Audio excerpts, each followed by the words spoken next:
मी तुषार हरिभाऊ जाधव, मुक्काम पोस्ट साप पंचायत समिती गणासाठी मी आज उमेदवारी अर्ज दाखल केला आहे आणि राष्ट्रवादी काँग्रेस पार्टीच्या वतीनं मला उमेदवारी अर्ज दाखल करण्यासाठी पक्षानं संधी दिली. जिल्ह्याचे खासदार आदरणीय नितीन काका पाटील, आमदार शशिकांत शिंदे साहेब, माजी सहकार मंत्री आदरणीय बाळासाहेब पाटील साहेब, या विभागाचे नेते शहाजान नाशिर सागर, ॲडव्होकेट विजयसिंह शिंदे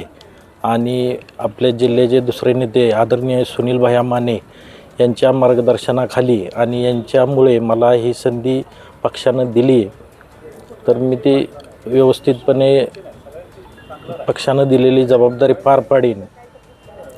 असा विश्वास दर्शवतो.